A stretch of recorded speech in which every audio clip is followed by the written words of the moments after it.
আপনাদের সামনে বক্তব্য রেখেছেন। আকাশের অবস্থা খুব খারাপ। আমি তাড়াতাড়ি অন্ততপক্ষে বৃষ্টি নামার আগেই আপনাদের সামনে দুই চারটি কথা বলে শেষ করতে চেষ্টা করব। যারা বয়োবৃদ্ধ আছেন তারা আজকে ৪৫ বছর পূর্ব থেকেই বা তার পূর্ব থেকে ৭৭ থেকে এই পর্যন্ত কত হয়, প্রায় ৪৭ বছর। ৪৭ বছর আগে আমি এই চান্দিনা উপজেলায় নির্বাচন করতে এসেছি। আমি নির্বাচন করেছি, আপনারা আমাকে ২৭ বছর বয়সে প্রথম সংসদ সদস্য হিসাবে নির্বাচিত করেছেন। তারপরে আমি রাজনৈতিকভাবে এখন পর্যন্ত আপনাদের কাছে একজন রাজনৈতিক কর্মী হিসাবে বেঁচে আছি। আমার রাজনীতি করার উদ্দেশ্যই ছিল যে শিক্ষাক্ষেত্রে আমি আমার সারা দেশে না পারলেও চান্দিনার মানুষকে আমি অন্তত ঘরে আলোক পত্রিকা জ্বালাবো, আলো দেব, যাতে পোলাপান লেখাপড়া শিখে চান্দিনা যাতে শিক্ষিত হয়। তার পরবর্তী প্রোগ্রাম ছিল যোগাযোগ ব্যবস্থার উন্নয়ন করব। যোগাযোগ ব্যবস্থা উন্নয়ন হলেই একমাত্র গ্রামগঞ্জের সকল মানুষ আর্থিকভাবে উপকৃত হয়, যোগাযোগ ব্যবস্থার মাধ্যমে ব্যবসায়িকভাবে উপকৃত হয় এবং বাড়ি ঘরে চলাফেরায় সব দিক থেকে যোগাযোগ ব্যবস্থা হচ্ছে একটা বড় উপাদান। তো আমি এই কাজকর্মগুলো করতে আপনাদেরকে নিয়ে আমি চেষ্টা করেছি। দীর্ঘদিন স্বৈরাচার ক্ষমতায় ছিল। শেখ হাসিনা স্বৈরাচার হিসাবে ২০১৪ নির্বাচনে বিনা ভোটে নির্বাচিত হয়েছে। ১৫৪ জন বিনা প্রতিদ্বন্দ্বিতায় নির্বাচিত হয়েছে। 18 সনের দিনের ভোট রাতে হয়েছে। 2024 সনে আমিডামি নির্বাচন হয়েছে। সবকিছু আপনারা প্রত্যক্ষ করেছেন। তো আজকে আমি আপনাদেরকে শুধু একটা কথাই বলবো, আমি 2006 সনে দল বদলাই নাই। বাংলাদেশ জাতীয়তাবাদী দলের আমরা যারা এমপি মন্ত্রী ছিলাম, আমরা আলাদাভাবে লিবারেল ডেমোক্রেটিক পার্টি একটি দল গঠন করেছি।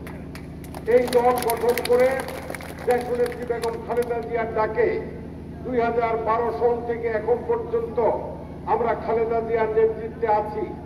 18 সনে তিনি আমাকে ধানের শীষ মার্কা দিয়ে চান্দিনায় নির্বাচন করার সুযোগ দিয়েছিলেন, নির্বাচন করেছি। কিন্তু ওই সময়ও চান্দিনা উপজেলার অনেক বিএনপির নেতা কর্মীরা আমার পক্ষে থাকে নাই, তারা আওয়ামী লীগের পক্ষে কাজ করেছে। তো আজকে যারা বলেন যে আমি দল বদলাইছি, আরে বাবা এটা তো পুরান কথা।